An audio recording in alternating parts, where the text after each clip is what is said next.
जी प्यारिओ सजरी सवेर सुखाली होवे और रब करे परवरदिगार करे कि तुहाडा अज दा दिन बहुत कामयाबी वाला और खुशियां वाला होवे। अज मैं सोच रहा सी कि अपने प्यारिਆਂ नाल असीं की गल करनी है तो एकदम मेरे जहन दे विच आया कुछ रिश्तियां बारे जिन्हां दे विच असीं एहसास और एहतराम दा रिश्ता। एहसास कहते ने कि अगर है तुहाडे विच ते तुसीं इंसान हो। जद कि असीं वेख्या कि साडे बहुत सारे पालतू जिहड़े जानवर हुंदे ने एहसास तो उन्हां विच भी बहुत ज़्यादा हुंदा है। एहसास तुहाडे नाल जुड़त हुंदी है ना बहुत ज़्यादा। तुसीं वेख्या कि अजकल तो बड़े मतलब सोशल मीडिया ने बहुत सारिया चीज़ां नेड़े कर दित्तियां ने, करीब कर दित्तियां ने। मच्छी तो लैके ते छोटे तो छोटे परिंदे तक तुहाडे नाल जिहड़ी एक जुड़त हो जाती है वो कदी कदी तुहानूं हैरान भी कर दिंदी है कि एक मच्छी व्हेल मछली जिहड़ी समुंदर असल में उहदा जिहड़ा रहन है जिहड़ा उहदा घर है वो समुंदर या दरिया ने। लेकिन जदों वो इंसानां दे नाल रहिंदी है और उहनूं असीं कुछ सिखाने या उहदे नाल रहिंदे आ ते उहदी फीलिंग्स की हुंदी है। फीलिंग तो मैनूं याद आया कि वो बहुत सारे जज्बात जो खास करके असीं कहने कि इंसानां दे विच ही हुंदे ने। हुसन परस्ती, खूबसूरती, जमालियात। पर मैं वेख्या कि वो ते कदरे बहुत सारे जिहड़े जानवर ने जनौर ने, इंसान भी एक जनौर है, हैवाने नातिक बोलण वाला इंसान, लेकिन वो भी तो बोलते ने। असीं इंसान नूं ही क्यों बोलण वाला इंसान कहने आ। ਇਹ ਹੁਣ ਜਿਹੜੀ ਇੱਲ ਬੋਲਣ ਡਈ ਹੈ ਇਹਦੀ ਆਪਣੀ ਜ਼ੁਬਾਨ ਨਹੀਂ। ਚਿੜੀਆਂ ਚੂਕਦੀਆਂ ਨੇ ਉਹਨਾਂ ਦੀ ਆਪਣੀ ਜ਼ੁਬਾਨ ਨਹੀਂ। ਮੱਝ ਡਿੰਗਦੀ ਉਹਨਾਂ ਦੀ ਆਪਣੀ ਜ਼ੁਬਾਨ ਨਹੀਂ। ਸੋ ਜਿੰਨੇ ਵੀ ਜਾਨਵਰ ਨੇ ਉਹਨਾਂ ਦੀਆਂ ਆਪੋ ਆਪਣੀਆਂ ਬੋਲੀਆਂ ਨੇ ਅਤੇ ਹਾਂ ਅਸੀਂ ਇਹਨਾਂ ਨੂੰ ਦੋ ਦੇ ਵਿੱਚ ਜਿਹੜਾ ਹੈ ਨਾ ਉਹ ਤਕਸੀਮ ਕਰ ਸਕਦੇ ਹਾਂ। ਇਹ ਖੈਰ ਸਾਇੰਸ ਦਾ ਮੌਜੂ ਹੈ ਲੇਕਿਨ ਇੱਕ जनरली तौर पर भी असीं इहनूं वेखने इस ते गल कर सकते हैं कि जरूरी नहीं है कि असीं उहनूं साइंटिफिकली चीज़ां नूं वेखीए। असीं सोसाइटी दे विच होर तरह भी तो वेखने ना, परिंदे ने या दूसरे जानवर ने। एहसास विच सब तो उत्तम जिहड़ा वो दर्जा हुंदा है वो है कुर्बानी का, सैक्रीफाई करन दा। कि अपने प्यारे वास्ते जिहदे नाल तुहाडा एहसास है, मोह है। ये एहसास से बहुत सारे नां ने, बहुत सारिया किस्मां दे नहीं एहसास ते खैर उहदियां किस्मां विच नहीं जिवें प्यार नूं वंडिया जा सकदा। इस तरह ही एहसास के बहुत सारे नां ने। उन्हां विच अपने प्यारे वास्ते अपनी खुशी तो ज़्यादा अपने प्यारे की खुशी नूं मुकद्दम जानना, अपने किसी लोड़ थोड़ तो ज़्यादा अपने किसी प्यारे की लोड़ थोड़ नूं मुकद्दम जानना और अपनियां खुशियां अपने लोड़ थोड़ जिहड़ी है वो अपने प्यारे तो बगैर दसे बगैर महसूस तरीके दे नाल कि जिवें उन्होंने पता भी ना लगे। अच्छा इहदे च असीं वेखने आ सियाणे लोकां ने बहुत सारिया मूवीज़ भी बनाईयां ने, बहुत सारे ड्रामे भी बने ने। सो एहसास दा जिहड़ा ना ये उत्तम दर्जा है। फिर एहसास दे विच तुहाडा ਇੱਕ ਦੂਸਰੇ ਦੀ ਨਜ਼ਦੀਕੀ ਨੇੜਤਾ ਜਿਹੜੀ ਹੈ ਉਹ ਬਹੁਤ ਕਮਾਲ ਹੈ, ਜਿਨ੍ਹਾਂ ਵਿੱਚ ਤੁਸੀਂ ਪਰਿੰਦੇ ਜਨੌਰ ਜਿਹੜੇ ਤੁਸੀਂ ਪਾਲੇ ਹੁੰਦੇ ਨੇ ਜਾਂ ਤੁਹਾਡੇ ਨਜ਼ਦੀਕ ਹੁੰਦੇ, ਜਿਨ੍ਹਾਂ ਦੇ ਨਾਲ ਤੁਹਾਡਾ ਇੱਕ ਅਹਿਸਾਸ ਦਾ ਰਿਸ਼ਤਾ ਹੁੰਦਾ, ਤੁਸੀਂ ਉਹਨਾਂ ਨੂੰ ਵੀ ਸ਼ਾਮਿਲ ਕਰ ਸਕਦੇ ਹੋ। ਅਤੇ ਇਹਦੇ 'ਤੇ ਵੀ ਬਹੁਤ ਸਾਰੇ ਫਿਲਮਾਂ ਔਰ ਮੌਜ਼ੂਆਤ ਲਿਖਿਆ ਵੀ ਗਿਆ, ਲੇਕਿਨ ਇੱਥੇ ਆਵਾਜ਼ ਮੇਰੀ ਜ਼ਰਾ ਇੱਕੋ ਬਣਾ ਰਹੀ ਹੈ, ਅਤੇ ਮੇਰੇ ਖਿਆਲ ਇੱਥੋਂ ਅਸੀਂ ਤੁਰਦੇ ਹੀ ਜ਼ਿਆਦਾ ਬਿਹਤਰ ਹੈ ਕਿ ਤੁਰ ਕੇ ਅਸੀਂ ਬਣਾਈਏ। ਹਾਂ, ਅੱਛਾ, ਹੁਣ ਇਹ ਤਾਂ ਸਾਰਾ ਮਾਮਲਾ ਇਹਦੇ ਵਿੱਚ ਬਹੁਤ ਸਾਰੀਆਂ ਕਿਸਮਾਂ ਅਸੀਂ ਬਿਆਨ ਕਰਨ ਟੁਰਾਂਗੇ ਅਤੇ ਕਾਫੀ ਸਾਰਾ ਟਾਈਮ ਲੱਗ ਸਕਦਾ। ਇੰਨਾ ਹੀ ਦੱਸਣਾ ਜ਼ਰੂਰੀ ਹੈ ਕਿ ਅਹਿਸਾਸ ਦਾ ਰਿਸ਼ਤਾ ਹੀ ਤੁਹਾਨੂੰ ਉੱਚਾ ਕਰਦਾ, ਉਚੇਰਾ ਕਰਦਾ ਹੈ ਆਮ ਜਾਨਵਰਾਂ ਨਾਲੋਂ। ਮੈਂ ਜਾਨਵਰਾਂ ਦੇ ਹੀ ਲਫ਼ਜ਼ ਜਾਨਵਰ ਹੀ ਇਸਤੇਮਾਲ ਕਰਾਂਗਾ ਉਹਦੇ ਵਿੱਚ, ਕਿਉਂਕਿ ਅਹਿਸਾਸ ਵਾਲੇ ਮਾਮਲੇ ਵਿੱਚ ਕੋਈ ਇਨਸਾਨ, ਹੈਵਾਨ, ਪਰਿੰਦਾ ਇਹ ਨਹੀਂ ਹੈ। ਕਿਉਂਕਿ ਮੈਂ ਜ਼ਾਤੀ ਮੇਰੀ ਆਪਣੀ ਜੀਵਨੀ ਦੇ ਵਿੱਚ ਕਾਫੀ ਐਸੇ ਮੈਂ ਵੇਖੇ ਨੇ ਜਾਨਦਾਰ ਜਿਨ੍ਹਾਂ ਨੇ ਤਾਂ ਕਮਾਲ ਕਰਤੀ, ਹੱਦ ਕਰਤੀ ਨਾ ਆਪਣੇ ਅਹਿਸਾਸ ਦੇ ਦਰਜੇ ਦੀ, ਆਪਣੀ ਸੈਕਰੀਫਾਈ ਦੀ, ਆਪਣੀ ਕੁਰਬਾਨੀ ਦੀ ਹੱਦ ਕਰ ਦਿੱਤੀ।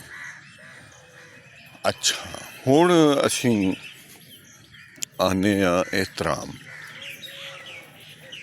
ਦਾ ਜਿਹੜਾ ਮਾਮਲਾ ਹੈ ਉਹ ਖਾਲਿਸਤਨ ਇਨਸਾਨਾਂ ਦੇ ਵਿੱਚ ਹੁੰਦਾ ਹੈ। ਇਨਸਾਨ ਦੇ ਵਿੱਚ ਜਿਹੜਾ ਇਹਤਰਾਮ ਦਾ ਇੱਕ ਜਜ਼ਬਾ ਹੈ ਔਰ ਖਲੂਸ, ਖਾਲਸ ਯਾਨੀ ਕਿ ਇਹਤਰਾਮ ਦਾ ਜਿਹੜਾ ਦਰਜਾ ਹੈ ਉਹਦੇ ਵਿੱਚ ਕੰਡੀਸ਼ਨਸ ਨਹੀਂ ਹੁੰਦੀਆਂ। ਇੱਕ ਤਾਂ ਜੀ ਹਜ਼ੂਰੀ ਹੁੰਦੀ ਹੈ ਨਾ, ਉਹਨੂੰ ਅਸੀਂ ਇਹਤਰਾਮ ਨਹੀਂ ਕਹਿ ਸਕਦੇ ਕਿ ਤੁਸੀਂ ਕਿਤੇ ਜੋਬ ਕਰ ਰਹੇ ਹੋ ਔਰ ਤੁਸੀਂ ਆਪਣੇ ਬੌਸ ਦੀ ਜੀ ਹਜ਼ੂਰੀ ਕਰ ਰਹੇ ਹੋ, ਅਤੇ ਉਹ ਇਹਤਰਾਮ ਨਹੀਂ ਹੈ, ਉਹ ਤੁਹਾਡੀ ਡਿਊਟੀ ਹੈ। ਠੀਕ ਹੈ, ਉਸ ਡਿਊਟੀ ਨੂੰ ਤੁਸੀਂ ਨਿਭਾ ਰਹੇ ਹੋ ਔਰ ਜਿੱਥੇ ਤੁਸੀਂ ਮੁਲਾਜ਼ਮਤ ਕਰ ਰਹੇ ਹੋ, ਤੁਸੀਂ ਵਰਕਿੰਗ ਕਰ ਰਹੇ ਹੋ, ਉਹ ਤੁਹਾਡੀ ਉਸ ਡਿਊਟੀ ਦਾ ਹਿੱਸਾ ਹੈ। ਉਹਨੂੰ ਤੁਸੀਂ ਕਿਸੇ ਸੂਰਤ ਵੀ ਇਹਤਰਾਮ ਦੇ ਜ਼ਿਮਰੇ 'ਚ ਨਹੀਂ ਲਿਆ ਸਕਦੇ ਨਾ। ਅੱਛਾ, ਇਹਤਰਾਮ ਕੀ ਹੈ? ਇਹਤਰਾਮ ਹੋਵੇ ਕਿ ਕਿਸੇ ਆਪ ਤੋਂ ਵੱਡੇ ਨੂੰ ਵੇਖਣਾ, ਉਹਦੇ ਨਾਲ ਇੱਕ ਸ਼ਫਕਤ ਦਾ ਰਵੱਈਆ ਜਿਹੜਾ ਹੈ ਵੇ। ਅਸੀਂ ਅਕਸਰ ਵੇਖਦੇ ਹਾਂ ਕਿ ਛੋਟਿਆਂ ਦੇ ਨਾਲ ਸ਼ਫਕਤ ਕਰੋ, ਲੇਕਿਨ ਸ਼ਫਕਤ ਇੱਕ ਐਸਾ ਸ਼ਫੀਕ ਤੋਂ ਸ਼ਫਕਤ ਹੈ, ਕੋਮਲ ਜਜ਼ਬਾ ਹੈ ਜਿਹੜਾ ਤੁਹਾਨੂੰ ਦੂਜਿਆਂ ਨਾਲੋਂ ਇੱਕ ਤਾਂ ਮੁਨਫਰਿਦ ਕਰਦਾ ਹੈ ਔਰ ਉੱਚਿਆਂ ਕਰਦਾ ਹੈ। ਔਰ ਇਹ ਖਾਲਿਸਤਨ ਬਗੈਰ ਕਿਸੇ ਲੋਭ ਲਾਲਚ ਤੋਂ ਹੁੰਦਾ ਹੈ। ਤੁਹਾਡੀ ਜਬਿਲਤ, ਤੁਹਾਡੀ ਤਰਬੀਅਤ, ਤੁਹਾਡੀ ਸ਼ਖਸੀਅਤ ਦਾ ਹਿੱਸਾ ਜਦੋਂ ਬਣ ਜਾਂਦਾ ਹੈ ਅਤੇ ਤੁਸੀਂ ਆਮ ਲੋਕਾਂ ਨਾਲੋਂ ਬਿਲਕੁਲ ਵੱਖਰੇ ਹੁੰਦੇ ਹੋ। ਜਿਵੇਂ ਅਸੀਂ ਵੇਖਦੇ ਹਾਂ ਨਾ ਕਿ ਕੋਈ ਬਜ਼ੁਰਗ ਹੈ, ਉਹਦੇ ਕੋਲ ਅਸੀਂ ਪਬਲਿਕ ਟਰਾਂਸਪੋਰਟ ਸਫ਼ਰ ਕਰ ਰਹੇ ਹਾਂ ਅਤੇ ਕੋਈ ਬਜ਼ੁਰਗ ਹੈ ਅਤੇ ਤੁਸੀਂ ਉਹਦਾ ਇਹਤਰਾਮ ਕਰਦਿਆਂ ਹੋਇਆਂ ਉਹਨੂੰ ਤੁਸੀਂ ਬਿਠਾਉਂਦੇ ਹੋ। ਠੀਕ ਹੈ, ਇੱਕ ਹੈ ਛੋਟੀ ਜਿਹੀ ਇੱਕ ਉਹਦੀ ਮਿਸਾਲ ਹੈ, ਬਿਲਕੁਲ ਛੋਟੀ ਜਿਹੀ, ਇਹਦੇ ਨਾਲ ਕੋਈ ਵੱਡੀ ਨਹੀਂ ਹੈ। ਹਾਂ, ਵੱਡੀ ਮਿਸਾਲ ਕੀ ਹੈ? ਸਭ ਤੋਂ ਵੱਡੀ ਮਿਸਾਲ ਤੁਹਾਡੇ ਵਾਲਿਦੈਨ, ਤੁਹਾਡੇ ਅਜ਼ੀਜ਼, ਤੁਹਾਡੇ ਭੈਣ ਭਾਈ, ਉਹਨਾਂ ਦੇ ਨਾਲ ਤੁਹਾਡਾ ਮੇਲ ਜੋਲ, ਉਹਨਾਂ ਦਾ ਦੁੱਖ ਸੁੱਖ ਪੁੱਛਣਾ ਔਰ ਦੁੱਖ ਸੁੱਖ ਇਹ ਦੋਵੇਂ ਹੁਣ ਕਿਤੇ ਕਿਤੇ ਮਿਕਸਅਪ ਵੀ ਹੋ ਰਹੇ ਨੇ ਨਾ, ਅਹਿਸਾਸ ਔਰ ਇਹਤਰਾਮ। ਅਹਿਸਾਸ ਉਹਦੀ ਪਹਿਲੀ ਕਿਸਮ ਹੈ, ਇਹਤਰਾਮ ਦੀ। ਤੁਹਾਡੇ ਵਿੱਚ ਅਹਿਸਾਸ ਹੈ ਅਤੇ ਇਹਤਰਾਮ ਦਾ ਬੂਟਾ ਫੁੱਟ ਸਕਦਾ ਹੈ। ਅਦਰਵਾਈਜ਼ ਅਗਰ ਅਹਿਸਾਸ ਨਹੀਂ ਹੈ ਤਾਂ ਇਹਤਰਾਮ ਵਾਲਾ ਜਿਹੜਾ ਹੈ ਉਹ ਫਿਰ ਤੁਹਾਡੇ ਅੰਦਰ ਕਣ ਨਹੀਂ ਹੁੰਦਾ, ਉਹਦਾ ਬੀਜ ਨਹੀਂ ਹੁੰਦਾ ਜਿਹਦੇ ਨਾਲ ਕੋਈ ਬੂਟਾ ਵੱਡਾ ਹੋਵੇ ਜਾਂ ਉਹਦੇ ਫੁੱਲ ਖਿੜਨ। ਇਹ ਹੋ ਹੀ ਨਹੀਂ ਸਕਦਾ। ਇਹ ਦੋਵੇਂ ਆਪਸ ਵਿੱਚ ਬਹੁਤ ਲਾਜ਼ਮੀ ਨੇ ਕਿ ਤੁਹਾਡੇ ਵਿੱਚ ਅਗਰ ਅਹਿਸਾਸ ਦਾ ਬੂਟਾ ਪ੍ਰਵਾਨ ਪਾ ਰਿਹਾ ਹੈ ਤੇ ਫਿਰ ਹੀ ਤੁਸੀਂ ਇਹਤਰਾਮ ਵਾਲੇ ਪਾਸੇ ਵੀ ਆਉਂਦੇ ਹੋ। ਹੁਣ ਇਹਤਰਾਮ ਅਸੀਂ ਲਿਆਉਂਦੇ ਹਾਂ ਇੱਕ ਹੋਰ ਪੋਜੀਸ਼ਨ ਦੇ ਵਿੱਚ। ਜਿਹੜਾ ਸਾਡੇ ਬੱਚਿਆਂ 'ਚ ਅੱਜ ਕੱਲ੍ਹ ਉਤਾਵਲਾਪਨ ਹੈ, ਲਾਉਬਾਲੀ ਹੈ, ਉਸ ਉਤਾਵਲੇ ਪਨ ਦੇ ਵਿੱਚ ਅਸੀਂ ਕੀ ਕਰਨੇ ਆ ਕਿ ਇਹ ਕੋਈ ਵੱਡੀ ਗੱਲ ਨਹੀਂ ਹੈ। ਇੱਕ ਦੂਸਰੇ ਦੇ ਨਾਲ ਅਟਰੈਕਸ਼ਨ ਹੋ ਜਾਣਾ ਇਹ ਨਾ ਸਿਰਫ ਸਾਡੇ ਨੌਜਵਾਨ ਬੱਚੇ ਬਲਕਿ ਕਿਸੇ ਏਜ ਵਿੱਚ ਵੀ ਕਿਸੇ ਨਾਲ ਅਟਰੈਕਸ਼ਨ ਹੋ ਸਕਦੀ ਹੈ, ਲੇਕਿਨ ਉਹਨਾਂ ਦੋਵਾਂ ਦੀਆਂ ਕੰਡੀਸ਼ਨਸ ਬਹੁਤ ਵੱਖਰੀਆਂ ਹੁੰਦੀਆਂ ਨੇ, ਅਲੱਗ-ਅਲੱਗ ਕੰਡੀਸ਼ਨਸ ਹੁੰਦੀਆਂ ਨੇ। ਹੁਣ ਉਹਨਾਂ ਕੰਡੀਸ਼ਨਸ ਦੇ ਵਿੱਚ ਅਹਿਸਾਸ ਔਰ ਇਹਤਰਾਮ, ਹੁਣ ਉੱਥੇ ਅਹਿਸਾਸ ਤੇ ਤੁਹਾਨੂੰ ਹੋਇਆ, ਮਹਿਸੂਸ ਹੋਇਆ ਅਤੇ ਤੁਹਾਡੀ ਅਟਰੈਕਸ਼ਨ ਹੋਈ, ਤੁਹਾਨੂੰ ਉਹਦੇ ਵੱਲ ਖਿੱਚ ਪਈ, ਠੀਕ ਹੈ ਨਾ। ਹੁਣ ਜਦੋਂ ਇਹ ਸਾਰਾ ਹੋ ਗਿਆ ਫਿਰ ਉਹਨੂੰ ਸਾਂਭਣਾ ਕਿਸ ਤਰ੍ਹਾਂ ਹੈ ਕਿ ਇਹੋ ਜਿਹੀ ਜਿਹੜੀ ਅਟਰੈਕਸ਼ਨ ਹੁੰਦੀ ਹੈ, ਇਹੋ ਜਿਹੇ ਤੁਹਾਡੇ ਜਿਹੜੇ ਆਪਸੀ ਰਿਸ਼ਤੇ ਹੁੰਦੇ ਨੇ ਉਹਨਾਂ 'ਚ ਬਹੁਤ ਘੱਟ ਹੁੰਦਾ ਹੈ ਕਿ ਉਹ ਤੋੜ ਚੜ੍ਹਨ ਦੇ ਵਿੱਚ ਉਦੋਂ ਤੋੜ ਚੜ੍ਹਦੇ ਨੇ ਜਦੋਂ ਤੁਸੀਂ ਉਹਦੇ ਵਿੱਚ ਇਹਤਰਾਮ ਨੂੰ ਸ਼ਾਮਿਲ ਕਰਦੇ। ਇਹਤਰਾਮ ਕੀ ਹੈ?